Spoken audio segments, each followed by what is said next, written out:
Welcome into the afternoon betting update here at SBR. I'm alongside Ian Cameron. My name is Drew Martin. We'll be hitting the night slate of college football, starting with the 10 o'clock Eastern time kicks, and then get into a little earlier games as well. Also, what's going on right now in college football from a betting perspective. So, Ian Cameron, find him on Twitter at Babano. How you doing today, buddy?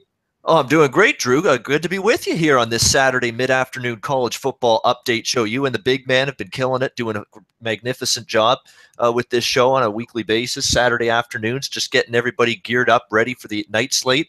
What a slate right now we've got going on as we're doing this show, Drew. I mean, you talk about all the big games going on: Penn State, Ohio State, NC State, Notre Dame, TCU, Iowa State. That's just a few of the big games going on right as we are doing this show live. It's a very action-packed and very big Saturday afternoon filled with big games up and down across the board. Absolutely, man. We even postponed this a little bit because we wanted to get a little bit closer towards halftime in these big ones. Like we were just talking off air about NC State, Penn State, Ohio State. Anything real quickly you want to bring up with those big marquee games? Well, Penn State has been, Ohio State's been absolutely dreadful in terms of mistakes, drop passes, penalties.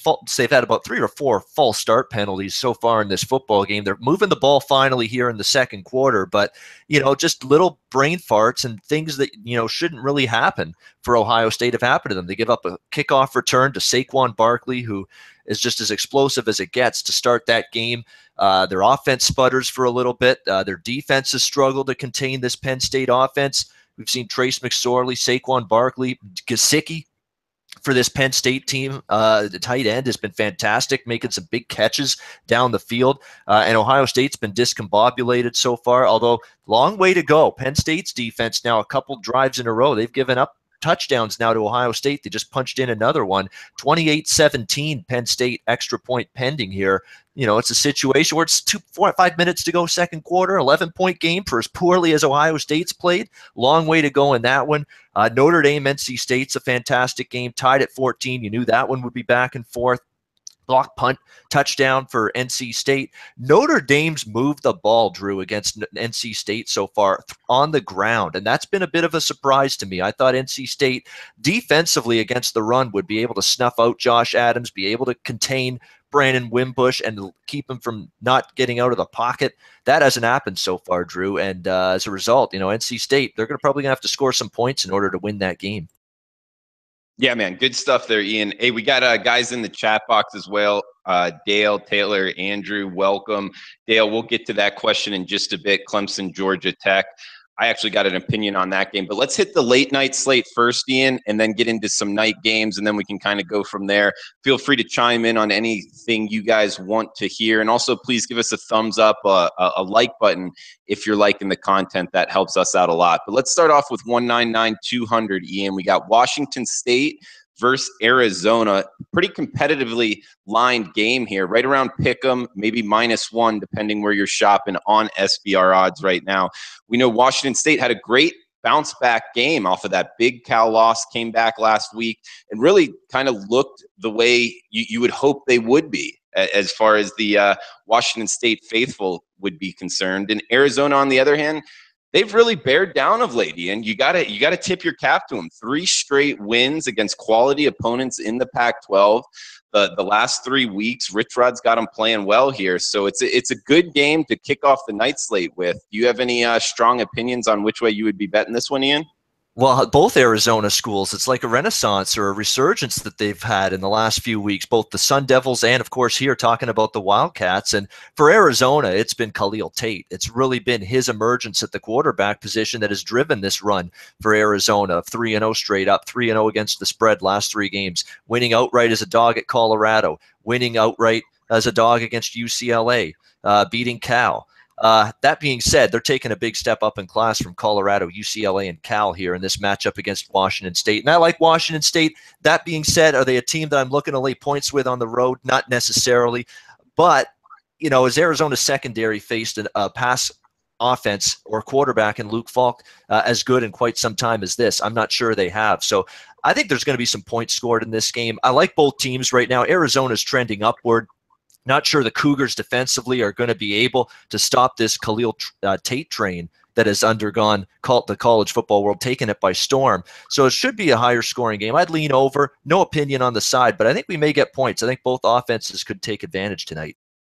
Yeah, no, that's a great breakdown because I agree with you. And I haven't had a good read on Arizona. I haven't been able to watch Khalil Tate as much as I would like to be able to put a good side bet on it. But I do like Washington State, that bounce back. I think, possibly even last week, this week, we could get a little value with that bad game they had against Cal, nationally televised, really just kind of stunk it up and came back, bounced back. So I feel like there could be some value sidewise on Washington State, but you bring up some good points with Arizona and Khalil Tate. Really, they will be able to move the ball at home against that Washington State defense. So I agree with you. You can find it as low as 61 right now at the Greek on SBR odds. So I'm with you, Ian. I like the over in this one.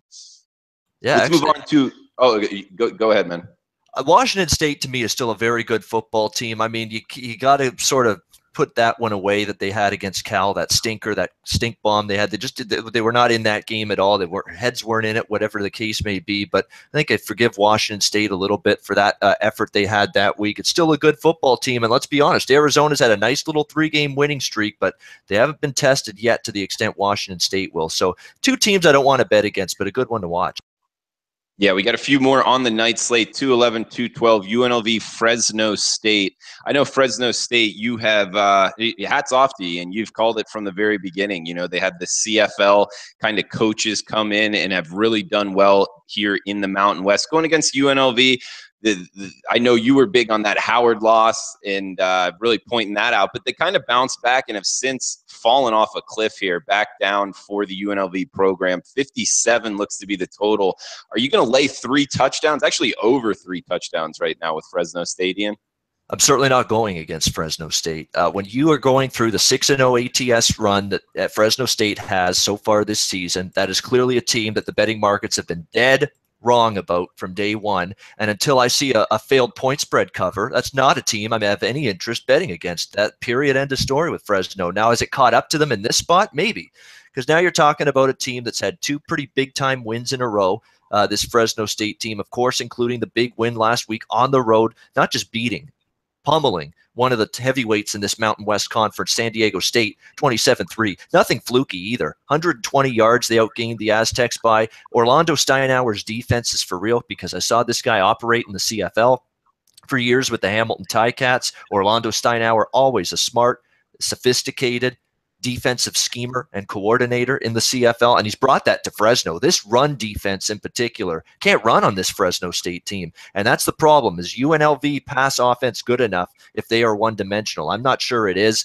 Fresno State is the number caught up with them. Perhaps it's a dubious spot after crushing New Mexico at home, after winning on the road at San Diego State. Is there a letdown maybe in store in the cards for Fresno? Perhaps. That's the only way I could see them not winning and covering this game, though. I mean, for UNLV, it's been really a train wreck. 41-10 loss to San Diego State, 34-30 loss to Air Force, and a 52-28 loss last week to Utah State. They've been outgained by over 400 yards the last 3 games combined. So it's Fresno or pass for me, but you just worry the numbers caught up to them. Yeah, I agree with you. I mean, 21.5, laying it with Fresno State's the only way I would get involved with this. I haven't gotten there yet. I'd like to get rid of that hook on 21, but yeah, it's Fresno State or pass for me as well. And let's move on to what kind of made UNLV really drop off is Utah State last week. I didn't see this one coming, going into Las Vegas, winning 52-28.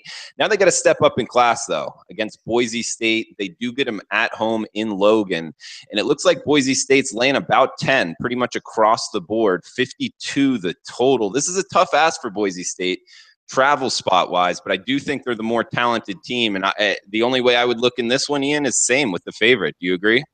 Well, I want no part of Boise State at home in particular. I mean, at home, they have still remarkably not covered a point spread at home since the beginning of last season on the blue turf. Now, on the road, they've been a little bit better to trust from a point spread perspective, but even on the road, now in this spot here in this game, still not in love with laying this kind of number with Boise State in general. It's a team that just, to me, they've been a little bit scattershot. The Wyoming win last week, 24-14, but that offense never really got clicking at any point in that football game. Now, can they do it on the road here against Utah State? We'll see. Utah State's defense certainly not been great as of late. I mean, 24 points allowed to BYU, who's been pedestrian, if anything, at absolute best offensively.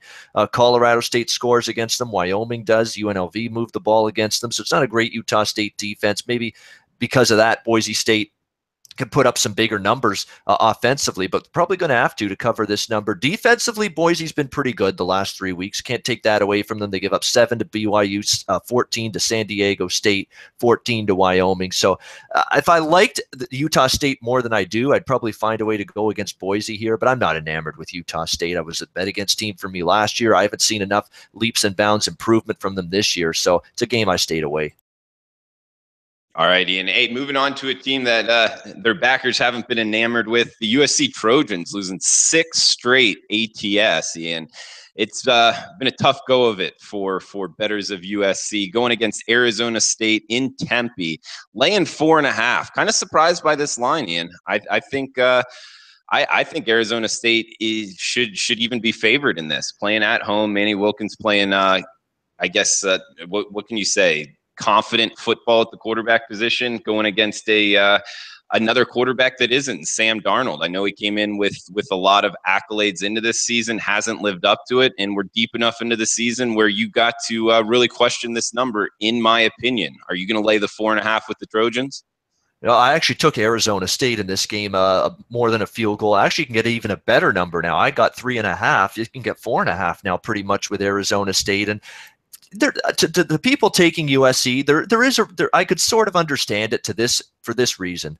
You beat Washington, Arizona State, and you beat Utah. I think Washington's down a little bit from last year. They're still very good, but I don't think they're as good. And Utah, to me, is not a team that I consider a great team by any stretch, especially offensively. Is Arizona State's defense the last 2 weeks a product of a real turnaround, or maybe just facing some pedestrian, weaker offenses? Because USC's offense will still test this team here tonight in Tempe. The problem here is, USC is riddled with injuries in terms of their defensive front. You can run on this team right now. Notre Dame proved that in a big way last week. And Arizona State should be able to run the football in theory against USC, with Ballage and with DeMario Richard, the dual running back tandem. They should be able to have success on the ground here against USC in this game. And it's not only Arizona State starting to believe in this little turnaround they've had, and it's been good. This will prove it, though. They are taking a step up in class here. But psychologically, I'm concerned about USC here. You're coming off that drubbing against Notre Dame. You're now 2 losses. The national championship, forget it. It's over. It's history. It's not happening for you. The Pac-12 race now, you're going to be life and death, maybe even just to get into the Pac-12 title game now. That's no cinch now either. Where is this team mentally? This is a team that had national championship thoughts coming into the season, and slowly but surely, you're seeing every little objective and expectation and goal that this team had prior to the season getting washed away with every loss. And that's a soul crusher last week against Notre Dame. Totally embarrassed. Yeah, part of you says, step up, pull up the bootstraps. You see USC's best tonight. I'm not convinced. Not for a team that had national championship thoughts coming into the season. Those are gone now, and that's a concern for me, laying points with them on the road tonight. Yeah, Ian, good points there. I mean, the Pac-12 South, it's kind of working into, it's going to be a fun finish to watch who actually wins that division. It could come down to the Arizona schools. It could. Everybody's got a chance there still. I mean, it's really crazy. Even if UCLA somehow gets hot, you never totally count them out. But they're in tough today against Washington. But it's one of those situations where it's a wide open South. We thought USC would dominate, run away with the Pac-12 South before the season started. Now it's looking like that may not be the case. This could be a dog's breakfast, wide open, anyone's race. Yeah, man, it could come down to that Territorial Cup. You never know. Hey, and you bring up Richard, the Arizona State running back. He's short to the ground, real thick. Could you imagine going in Oklahoma's up against him? You couldn't tackle him, Ian. No way. I couldn't. I couldn't tackle a little caterpillar, never mind a big running back. Even if it's a short, stocky one, forget it. I got no shot. None. Zero. So, Dude, you and me both would get run over against that guy. That guy's pretty good. I could see him playing on Sundays. Hey, what one game here that I have a play on? I bet it personally.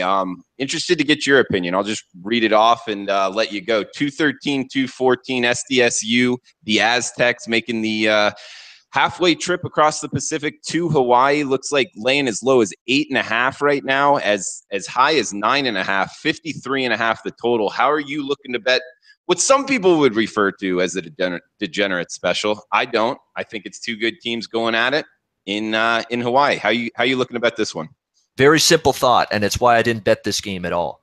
If San Diego State's the slightest bit not moping about themselves after a couple of tough games, they're ready to play a level of focus, a level of intensity, a level of execution, they can absolutely annihilate Hawaii, because all it's going to take for them is just pound the football, line up, and let their offensive line completely overwhelm an outclassed, as far as I'm concerned, Hawaii defensive front. That's all it's going to. And Rashad Penny's going to have a field day here. But do they have that mindset? You're coming off now a situation where everything, you're flying. You had a big Arizona State win, two big wins against Pac-12 teams, Arizona State and Stanford. Now all of a sudden, you're coming off losses to Boise State and Fresno State consecutive weeks. Where is this team? Do they still say, hey, let's pull it up, let's get ready, similar to what we just talked about with USC? Still fight for this Mountain West crown? Or are we feeling, oh boy, we could have made a Big Five bowl game, before these two losses? Now we probably can't. Is it a goal crusher? Is it the dream shattered for this San Diego State team? And if they feel that their dreams have been shattered, they may be hungover still, not have that focus. And let's not forget, they're playing in Hawaii. They're playing on the island. It's a team that's obviously used to these trips there, but, it's still, not easy to tell these kids, hey, don't have fun, don't relax, have fun, get some R&R and focus on a football game, especially when you're struggling and you've lost two in a row and you had bigger aspirations than what you can now achieve. So very difficult. If San Diego State's mentally geared up and geared in and checked in to this game, they can roll. But if they're not, Hawaii's capable of hanging around. That's going to be the interesting thing to watch here. Yeah, I understand your assessment. You make a lot of good points, but I'll tell you this. I mean, going against Boise State and Fresno, dropping both of them, and you're right. I mean, mentally, they didn't look like they were in it, but those two teams are a big step up from Hawaii. So taking too much out of those two losses and then putting that into this game where you hit right on it. I mean, if San Diego State comes in a game, they're going to roll right over Hawaii up front off their offensive line versus Hawaii's defensive front seven. And they're going to be running that same offense in the third and fourth quarters that they are in the first and second quarters. So as far as this spread getting covered, if they do come in with their A or even B game, I feel confident that they'll be able to definitely cover the touchdown, the 8-point spread.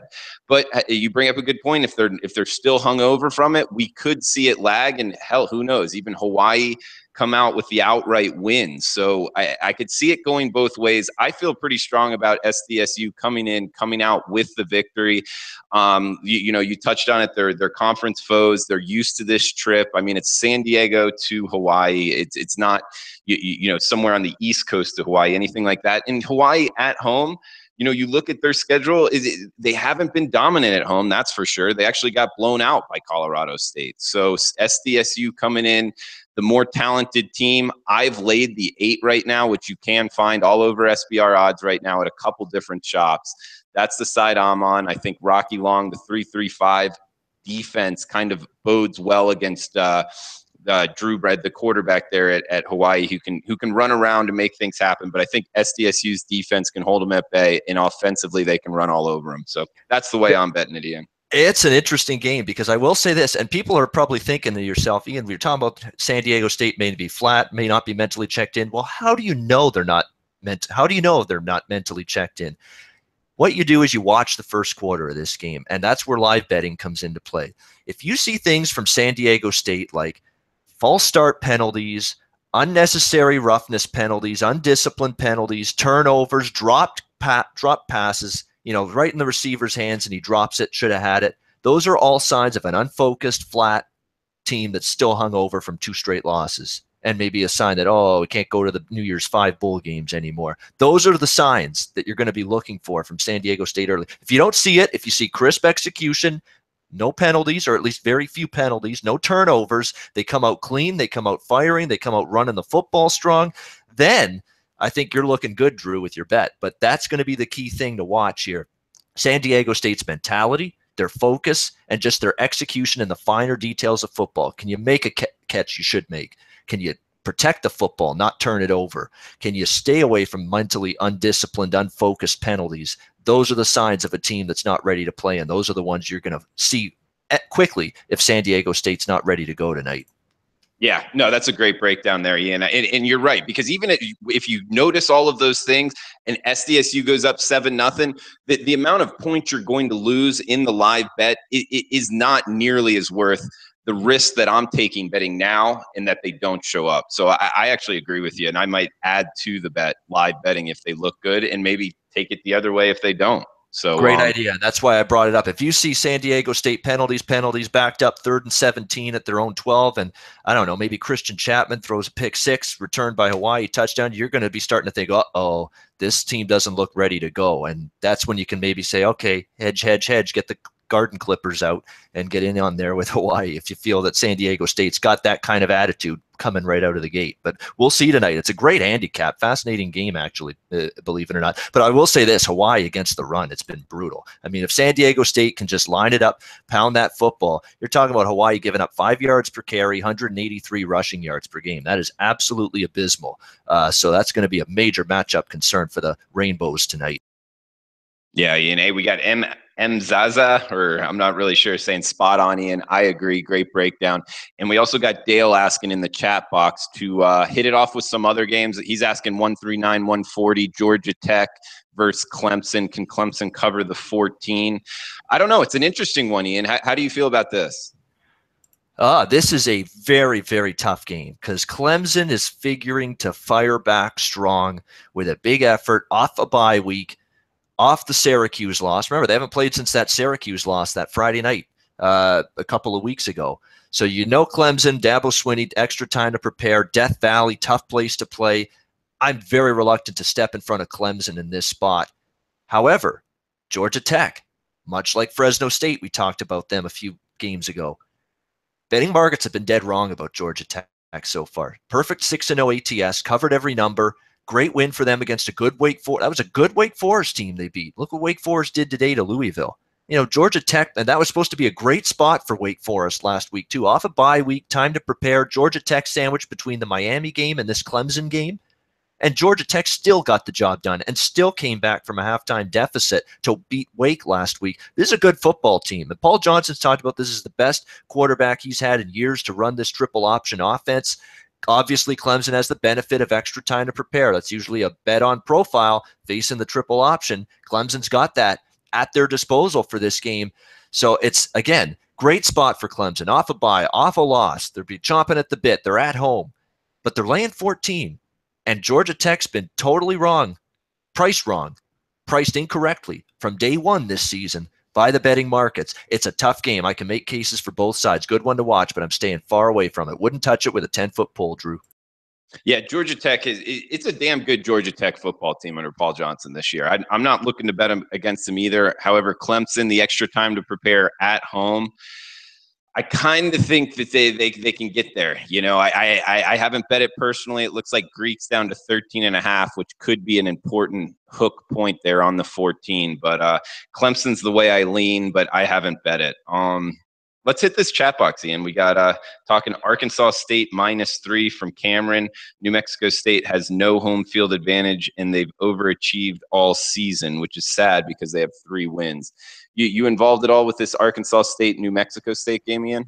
It's tough because on paper, Arkansas State's the team with the pedigree, the team that's been better longer and consistently good year in and year out in this conference. But we can't shake what New Mexico State's done. They've been a much improved team this year. A good coaching job by Doug Martin.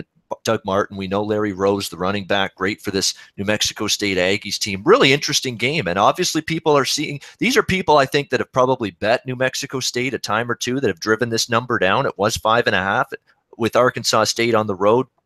Now they're just laying a field goal pretty much across the board here on the road. There's some there's been support every single week this season, just about in some form, for New Mexico State, and we're seeing it again here. It's two teams that I'd rather bet on than bet against, so I'm not involved. But New Mexico State, wow, if they stay close with Arkansas State, dare I say, beat them here tonight, boy, that's going to add even more bandwagon followers to this New Mexico State team that have been really nice little point spread darlings all season.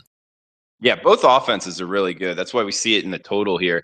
And I'll tell you, Cameron, this is my biggest bet of the day. I'm on Arkansas State -3. I think that they're just underrated. We've seen it year in, year out of conference. They scheduled tough. They scheduled the big boys. They scheduled Nebraska. They scheduled Miami. Miami, had the hurricane issues and decided not to play them. But I think this Arkansas State team is underrated. We see it when they play against other Sun Belt foes. They can kind of just dominate. They're good up front. Their quarterback, Justin Hansen, he can throw it around. In my opinion, these are the two best quarterbacks in the Sun Belt. So I do think there will be points scored, but I just think Arkansas State's the more talented team all across the field. New Mexico State is at home. It is a tough trip, but I laid it with the Red Wolves here. Ian, let's hit the chat box. Anything you want to talk about on the whole card here? Well, I see someone in the chat here. Let me bring that up here. We've got Neil Frank asking Utah -3, Utah-Oregon. That game kicks off pretty soon, 21 minutes, a 5:45 Eastern kickoff. Utah about -3. There's some 2.5s out there, though, as well. So shop around. This is a big difference. If you like Utah, get the -2.5. If you like Oregon, get that +3. How do you know what to get? Where to get it? SBRodds.com. That's how. Check out that live odds page. I'm telling you, it's a lifesaver. It's fantastic. You always should have that ability to get the best of the number with SBRodds.com. So check that out. I can't lay points with Utah's offense on the road. That's all there is to it. It's not been good. It's been very, very spotty. Huntley's been up and down. We know that when Williams has played at quarterback for Utah, it's not been any better. We just have very, very erratic, poor, even at times, quarterback play, very stagnant, pedestrian offense going on the road against Oregon. The problem with Oregon is Braxton Burmeister can't play. I mean, he's been awful. What's he got? 1 touchdown, I think 5 interceptions since he's come in at the quarterback spot. He's been brutal. He's been absolutely awful since Justin Herbert went down to that injury. He's completing 52% of his passes, 1 touchdown, 5 interceptions on 51 pass attempts. That ain't good. That's not a quarterback I trust or an offense I trust right now. The under makes sense in that game. Totals perspective, that's the way I'd look, but it's been hit. It was 54. It's down to 50, even 49.5 now. I agree with that move. I think both offenses struggle here. Remember, this is a Jim Leavitt defense that still hung in there, played pretty good at times. A better Oregon defense than what we saw last year, obviously. They've made strides on that side of the ball, but this Burmeister kid, it's been nothing but a whole lot of ugly from him at the quarterback spot. So you got two sputtering offenses, lean to the under. If I had to, from a side perspective, I'd take Oregon, but not gonna. Yeah. So what? Herbert's out, and what's the Utah quarterback situation? Is Hundley playing? Do you know for sure? Let me just check, because it's gone back and forth here.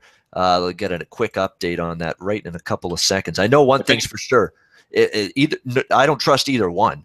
Neither one of these guys have shown me any sort of consistent ability to throw the ball downfield, stretch the defense vertically, stretch the opposing defenses vertically. That's been a problem for Utah's offense. It's just very, very dink and dunk, run the football, hope we can do that. Problem is, too, for Utah, you got Oregon giving up just 119 yards per game on the ground and 3.4 yards per carry. They might not be able to run the football all that effectively here in this game. And if they can't do that, it's going to be an issue for them moving forward. I got the depth chart here for Utah here. Let me see right now. Here it is coming up. We've got Tyler Huntley's the #1 quarterback on the depth chart. So I think we're going to see Tyler Huntley again. And that's not a real big surprise. I mean, they've given the other guy who's been there now for multiple years, Troy Williams, so many opportunities to grab this job, grab this quarterback position as the starter. And he's never been able to hold it because he's just not that good. So they figure, hey, it's a lesser of two evils. Let's stick with Huntley, although he hasn't wowed me at any point so far either. Yeah, I mean, if Huntley's playing, though, he is athletic going against Oregon's defense. That makes me kind of want to bet the Utes. I disagree with this late money move here. It's tough, and I feel bad because Oregon, to me, with Justin Herbert at quarterback, they were a team that I thought could make some noise here in this conference, and we've seen it now multiple weeks in a row. How do you put money on Braxton Burmeister at this quarterback spot for Oregon? He's been awful. I mean, it's at the point where if they can't run the football, good night. And we know Utah's got a good defensive front. I mean, they're in theory, Kyle Whittingham's team is supposed to be able to stop the run. That's been the mantra. That's been his MO at Utah since he's taken over that program. And their rushing numbers are still pretty solid. They're up a little bit from years past, 131 per game on the ground allowed, a little bit worse than it's been in the past, but concern for Oregon that if they're one-dimensional and you got to rely on Burmeister to throw the ball, they got no shot. Yeah, man. Hey, what else do you want to hit before we shut this down, Ian? Anybody in the chat box want anything talked about? Yeah, exactly. There's a Neil Frey. Utah's got a good defensive front. I don't disagree with that one bit, and that's why I think under's the best play in this game. Like I say, I'm disappointed for Oregon because I thought this was a team poised to make noise in this conference with Herbert not getting injured, but of course that doesn't happen, and it's changed things quite a bit. Let's go quick hitter style on a couple of these other games. Just a couple of them here up at the top here. We've got, Duke, Virginia Tech. I'll tell you what, Duke in years past, Drew, they've been a great underdog for David Cutcliffe, but this is a Duke team that I've got concerns about. They don't look as good this year. Daniel Jones has been erratic throwing the football. This defense has really struggled at times when they've been out athleticism. They got beaten in that battle. Duke's had issues. Look what Miami did. Miami, now, the performance that Miami had offensively against Duke weeks ago looks worse now because this Miami offense has been pedestrian for multiple weeks, and the fact they sliced up Duke is not good, in my opinion, for Duke going up against Josh Jackson here in this Virginia Tech offense, which absolutely hung a big number, a crooked number on North Carolina last week. Obviously, Duke's not that bad, obviously, because North Carolina's just in a world of hurt, but it's a tough. Usually I'm always interested. Duke plus 17, I got to take a look at them at that price, don't I, with Cutcliffe's track record as a dog? Not so much here. Not so much. I don't know. I kind of like Cutcliffe as a dog, but you bring up the not so much, man. I didn't spend much time on this game. I don't have a good read on Virginia Tech, so I'm a pass as well, man. Any other games? We got Nick asking about Arkansas State. Yeah, we just touched on them. I'm betting Arkansas State. Ian was not involved in that one. Anil asking Wazoo game. Anil, we started off with the night games. What's up, buddy? By the way, cool guy. I don't think either one of us had a bet on that. I kind of lean Washington State just because actually, I'm going to leave that the way it is. But Ian, you want to hit on anything else, buddy? Yeah, a couple in the chat here. We've got PB just joined. What do you think of Minnesota plus 7? Yeah, against Iowa. No opinion, really. I don't want to lay with Iowa. There's still not an offense there with Stanley, the quarterback, that I trust laying points, especially in conference play. It just isn't that kind of offense. But Minnesota, PJ Fleck, everyone talks about PJ Fleck this, PJ Fleck that. He didn't turn things around at Western Michigan in his very first year. He had some growing pains there, and we're seeing those same growing pains here with Minnesota. He's going back and forth with quarterbacks, back and forth, Rhoda to the other guy and back again. He can't settle on one, and I don't trust them against what's a very good Iowa defense on the road. So that's a clear pass for me, Iowa, Minnesota, that game. How about the two at the top of the rotation here? They're interesting ones. One in the Big Ten, one in the SEC. Nebraska, Purdue. We've got Purdue 4, total 53.5.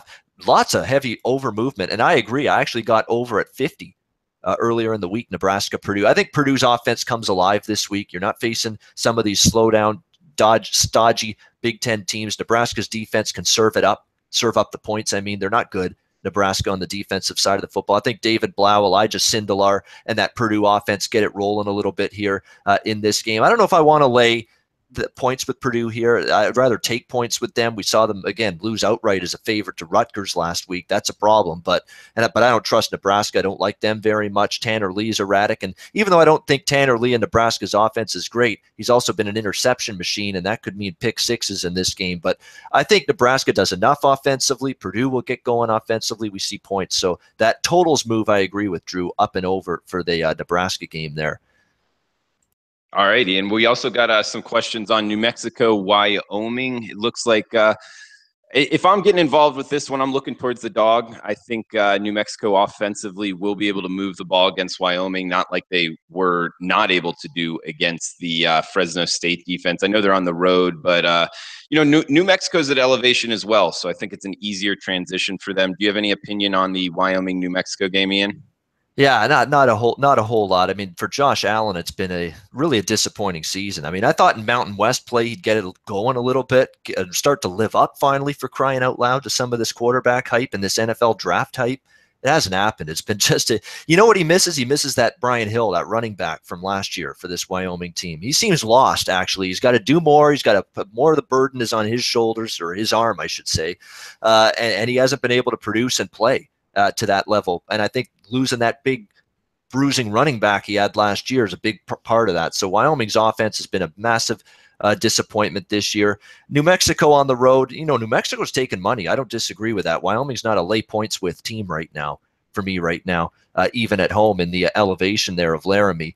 So I stayed away from that one. And quickly on Tennessee, Kentucky, I'm on Kentucky. I don't love laying points with Mark Stoops. I don't love laying points with Kentucky, but I have to in this situation. They are chomping at the bit to finally send some pain, misery, and blues to the Tennessee Volunteers. Tennessee's owned them like a drum. And it's not like Kentucky's incapable of winning a big game. But maybe should have beat Florida at home on this field earlier this year, Kentucky. They came close. Johnson, the quarterback, he's okay, can be good at times. He's way better than Jarrett Guarantano. I can tell you that for Tennessee. He's been horrendous. He can't throw the football, that guy. Jarrett Guarantano took over from Dormady, and he hasn't been any better at the quarterback spot for Tennessee. Butch Jones is on the hot seat. I know they had a tough gauntlet. They played Alabama, Georgia, Mississippi State, some real tough teams. But this is a team with their efforts being questioned, and I think it should be.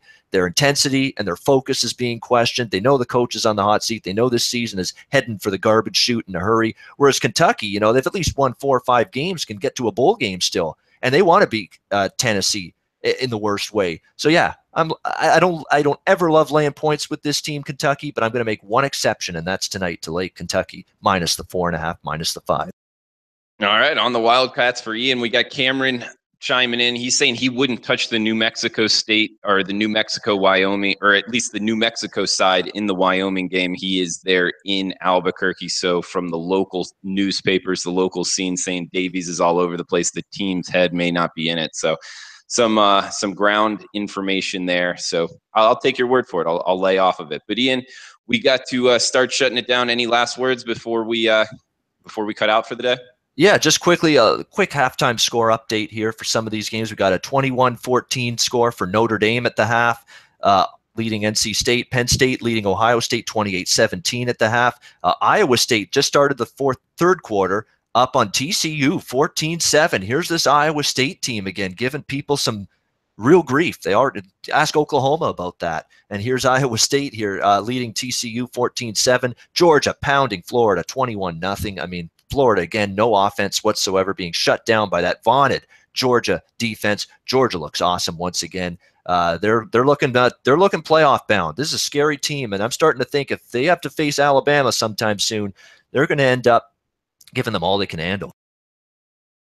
Yeah, what about God, that line, looking back at that looks tough. Also got App State 14, Massachusetts 17. So UMass winning in that one.